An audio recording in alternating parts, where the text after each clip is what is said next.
By 1998, having already conquered the rest of the world, the Backstreet Boys were taking America by storm, reaching fever pitch and phenomenon status practically overnight. But the exhilaration of sudden success soon gave way to profound sadness when one of the band members was shocked by life-threatening news. Brian Littrell's life began just up the road from his cousin Kevin in Lexington, Kentucky, where he was an active kid who loved sports, especially basketball. As a child, however, Brian was diagnosed with having both a murmur and a hole in his heart. Around the same time, a simple knee scrape led to a potentially fatal staph infection. The prognosis was so grim, the doctors told Brian's parents to start thinking about funeral arrangements. And yet the resilient 5-year-old miraculously survived.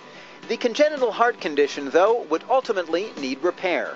And at the age of 23, Brian Littrell would have to undergo open heart surgery. It was kind of disbelief because I felt so healthy going into the surgery. That was kind of the hardest thing to believe, was why I had to do this in order to live the rest of my life. But on May 8, 1998, in Rochester, Minnesota, Brian was wheeled into an operating room. I was supposed to be in surgery for 45 minutes, and I was under for 2.5 hours because they found another hole that nobody knew about.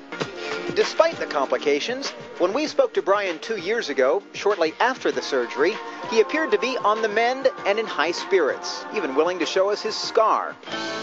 Today, however, Brian sheds new light on dark days, charging that after the surgery, having already persuaded him to postpone it not once, but twice for business reasons, the group's former management team then pressured him back on the road before he was ready, physically or emotionally. 8 weeks to the day of my surgery, I was back up on stage in Charlotte, North Carolina. Was oxygen tank standing by. Yeah. I mean, for the first 2 weeks of the tour, I had, paramedics and people, just because I didn't know. I mean, I was in. That'd be kind of scary. It was very scary. It wasn't really my choice. I was going to say, but it should have been, shouldn't it have? It should have been nothing but my choice.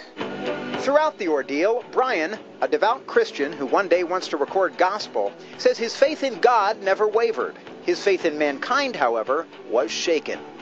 Though the allegations are vehemently disputed, Brian now contends that the group's high-profile split with Louis Pearlman and Johnny and Donna Wright was at least in part due to the management team's alleged lack of compassion, placing a greater premium on the bottom line than on Brian's well-being. The schedule was just laid out in front of us, and that's what got so frustrating, was because it was just chop, chop, chop, had to be everywhere at a specific time, and nothing could stand in the way.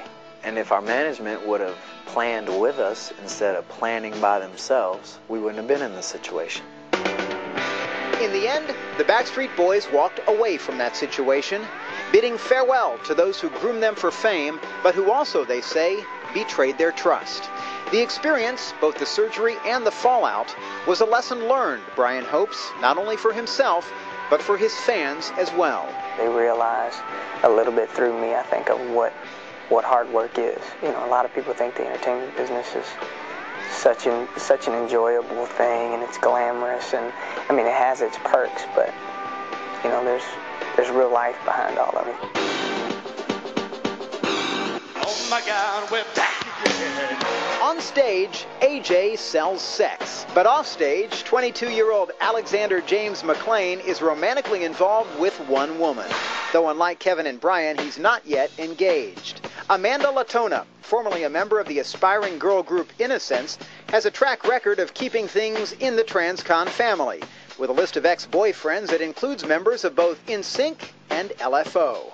It is kind of weird to have to look on the TV every day and see her ex, and it's like, go away.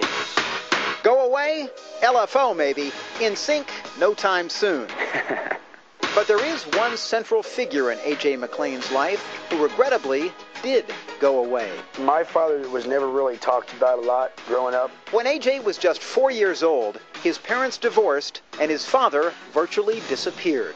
Last time I saw him, from the time that my parents were separated, I saw him when I was about 12 years old. I at first didn't know who the hell he was. And then my mom kind of clued me in. She kind of, pat me on the back and said, that's your father. And I was like, oh, okay. Despite his father's absence, AJ recalls an extremely happy childhood, growing up in Florida without any brothers or sisters, but surrounded by a large, extended family. AJ's mother faithfully drove her son from audition to audition as he excelled at dance, gymnastics, and the theater. And when his star began to rise at an early age, his family cautioned him about his prodigal dad.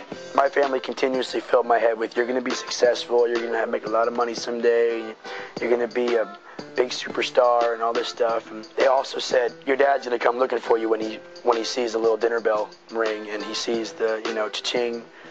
And I didn't believe that either. And just as things started to pick up, phone calls started coming in, started getting Christmas cards, started getting birthday cards. Like, wow, man, what? Tough, they were right. But 2 years ago, after noting that the return address on a piece of mail was only about 15 minutes away from his own home, AJ impulsively decided to pay a visit to his estranged father. Why the hell not, So I went ahead and checked it out, and sure enough, there he was. Backstreet memorabilia up on the wall. He had been keeping up with the whole Backstreet thing since the whole thing started. Did that feel weird, knowing that this guy was out there following what you were up to? It was kind of awkward. He kind of expected me just to, jump back into it and just become your son all over again. And it's just, I couldn't do that. I was raised solely by my mom and my grandparents. My mom is the most wonderful woman alive, and she, had to play the role of both mom and dad for me. And whether it was me having a guy problem or me having a problem with girls, she was there for everything, and he wasn't. And even today, AJ remains emotionally conflicted, if not outright cynical, about the prospects of a long-term reconciliation. What do you do? Because that is still my dad, that is still my flesh and blood, and I look at someone like Kevin who doesn't have a father right now, and, I do, but, I'd love to fix things, but you just can't,